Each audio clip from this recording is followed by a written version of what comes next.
Hey everyone, welcome back to my channel. I'm so happy to be back and uploading another painting video for you guys. I recently got a new lighting setup and was able to paint for the first time at night, which is when I usually want to paint, so hopefully this means more painting videos. Also, I've been uploading consistently on Patreon, so if you guys want to see any real-time portrait tutorials, they will be up linked in the description. But in this video, I wanted to show you guys how I've been using gouache like watercolors and also how much they feel like watercolors when your gouache is really good quality. I'm still using my brushes from Craftamo and I will also be using Arch watercolor paper for this, so it's very much like watercolor techniques initially. And I've also started with a very light wash of yellow and reds just to bring out the brightest colors in our piece. I especially love the layering I did for this portrait.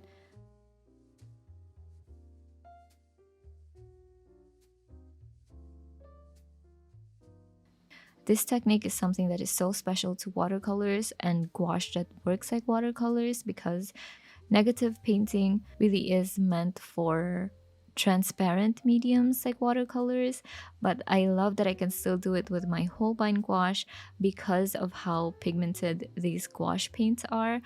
With some gouache brands, while they work really well used in a very opaque way, gouache like the Mia gouache, which I have praised so much in this channel, while those work really well how people would traditionally use gouache, paints like Holbein, which have a lot of pigment to them, really show their quality when they're used in a loose way like you would with watercolors, because look at how much pigment there is in this very first layer. You can still see there's a lot of water on this. I used a lot of water.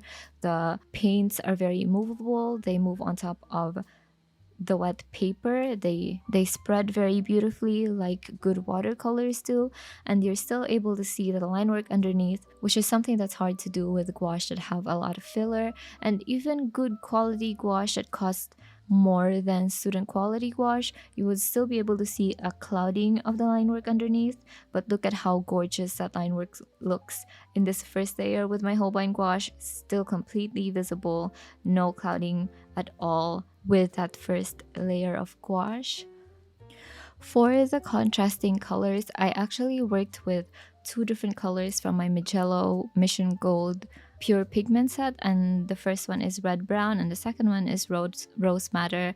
I've talked a lot about this watercolor too. Some of the most intense paints that I've ever had, the most vibrant, is from Mijello, and especially from this specific set where all of the colors are pure pigment, so only one single pigment for each color. Not only do the colors work extremely well together, the colors by themselves are so vibrant, so intense, still as good as the first time I've tried them. One thing I don't like though is their gouache equivalent. I just didn't end up loving them, but these watercolors, beautiful, and also some of the most gorgeous color selections I've seen in a single set.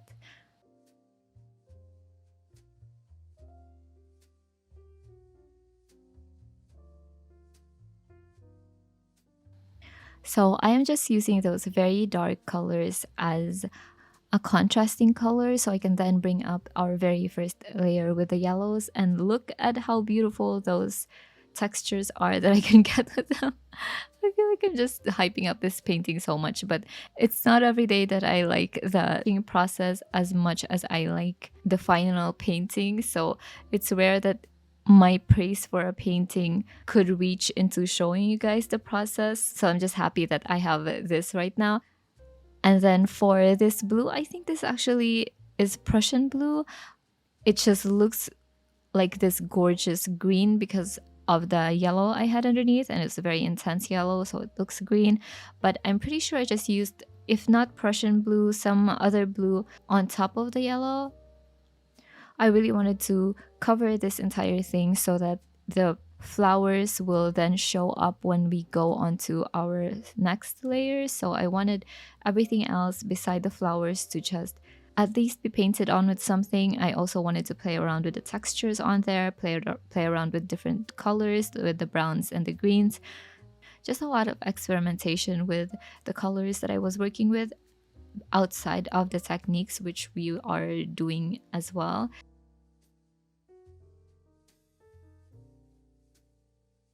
I also forgot to mention that this amazing photo that I'm currently painting is of Chaka Kuriyama, or you might know her as Gogo from Kill Bill. I've been seeing and loving so many of her photos on Pinterest, and as usual, the board with all of my reference photos will be linked in the description. So what I'm doing after I have separated the flowers from everything else in the photo is I'm trying to add structure back to the shadowed areas. Especially on her, I wanted to get her hair and her head shaped right before I can move on to the other shapes in the background. But look at how much you can still see underneath the textures and the dark colors that we have for the first layers outside of just the yellows. That just speaks to how pigmented the gouache that we were using was, because while we did use the mid-shallow watercolors for the browns and I think a little bit of the reds, the blues which show up as green in the photo, those were still used with my Prussian blue from Holbein, my Prussian blue gouache, and you can still see how gorgeous those colors looked. The Prussian blue is also what I'm using to shape out her hair, although I think for the more neutral areas where it shows up to be darker, I think I did use jet black for it. And then what I'm slowly gonna do is use my gouache in a more opaque way by adding in these small blades of grass on there, and mostly that's just to break up the bigger elements in the painting. I will be adding that onto the background too, but I am using a little bit less water in my gouache because I want it to be more opaque to stand out against the darker colors and textures underneath it. The key thing is though, I don't want it to be super opaque, so I want it to be more like in the milk or cream consistency, because I still want to build up more layers on top of it. And I also like, weirdly, I like watching on video the darker colors shift to a lighter color, which is what happens with gouache. The lighter colors will shift darker and the darker colors will shift lighter when they dry. And so when I'm working on her face, you can actually see those grass and leaves underneath. They show up more and they're much more opaque than how they looked while we were painting them. Her face, I think, is a very delicate dance because I really liked how in shadow it was when we first started, when we first did that second layer initially over the yellows. I really liked how dark it looked, and so I wanted to preserve those exact colors, but also I wanted to add some structure to her face so it at least looks like her. So that, I think, was the hardest part in this painting. As you can see, I'm using almost white on her eyes. Just doesn't look like it's white right now because it's very watered down white. But yeah, her face, I think, was the most challenging part to do in this process. Outside of that, I was having a lot of fun just building up the background, especially these flowers behind her. I really like putting more and more Prussian blue around them so they show up to be very bright. When we first started, this one looked like a very warm yellow, and now that we have those very cool Prussian blue, very dark Prussian blue around it, kind of looks now to be very bright, almost a white color. And especially since we don't have any other bright colors on this painting, it just really makes that area stand out.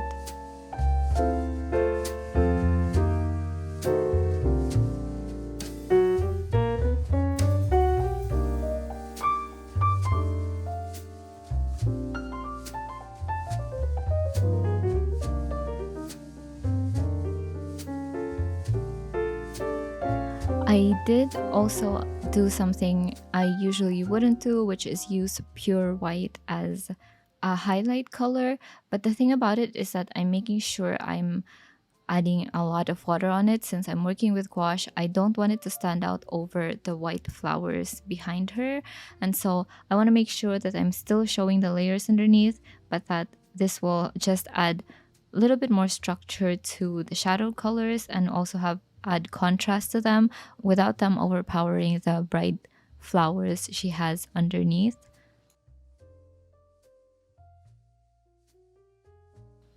The only time in this painting that I started to doubt myself was when I started to add more and more onto her face so I can get it to look at least more polished.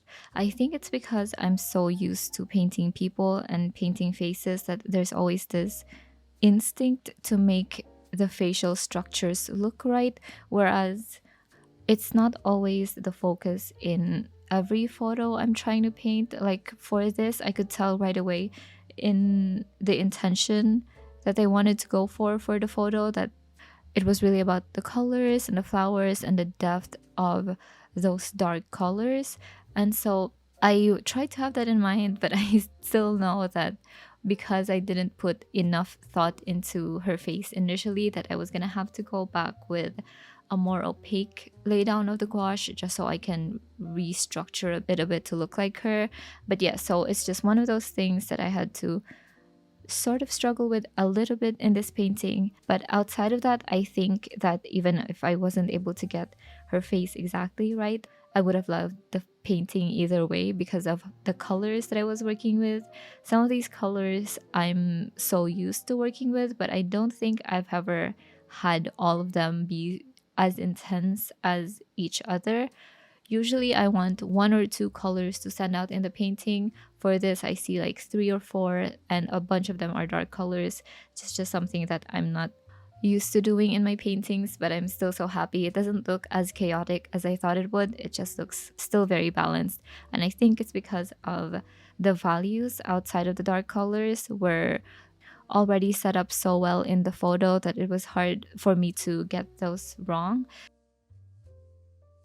So when her face was as accurate as I could get at that point, it was finally time to clean up these flowers. And I sort of like that it's not super clean initially because I'm using gouache. I can always clean them up, but also it would have been even more satisfying if I had used masking fluid. I think I just didn't want to risk damaging the tooth of the paper because sometimes when I don't take the masking fluid soon enough and it dries and adheres onto the paper, that could damage the tooth of your paper, and you really don't want that when you're working with watercolors, or at least in a watercolor consistency with your gouache. And so to clean up my flowers, I opted to use gouache very thick. This is now the cream consistency, so the thickest I could get my gouache to be, and the most opaque I could get them to be. That is a consistency in the paint that I'm working with. And yeah, you can see right here that we're just cleaning up these shapes. Although it's not as satisfying as just peeling it off with masking fluid, I still think this part was still so fun, and still the structure of the flowers are there just because everything else around them were so dark. And so to finish off the painting, I just made sure that if I was doing elements to the flowers, that I was using very bright and warm colors. So the leaves, I made sure that I layered more thick gouache on there, but I made sure that they don't overpower the flowers. And also that when I'm polishing up the details on her and on the darker elements of the painting, that I was either using very loose gouache or very thick but still dark gouache, just so it doesn't stand out. The main thing that I really wanted to get for this painting was that I wanted her to look like she's in shadow while the flowers are basking in the sun. And so I can play around with the colors, I can play around with the textures, but I couldn't play around with the values on these. I wanted to get those right, and I wanted to preserve them towards the very end of this painting still. One very sneaky thing that I did was actually add some more of my Prussian blue to the highlights, so you will see it on the details of the flowers behind her and also some of the highlights on her hair. But yeah, I wanted to get one other color from the shadow colors to the highlights to officially finish the painting and to officially complete the color palette. And I'm so happy with how it looks now. I'm so happy with how this whole painting looks. I hope you guys find joy in watching me do this too. Even one of you guys end up falling in love with gouache through this video and decide to try it out. It's always such a joy to paint with you guys. Thank you guys so much for watching. And I wanted to thank my patrons for supporting me throughout my YouTube drought. You guys have made it possible for me to paint and post on here again. Without my Patreon supporting me, I would have completely given up on YouTube while I was struggling emotionally. So I'm so thankful for you guys. Thank you guys for making it to the end and for watching. And I will be seeing you guys again very soon.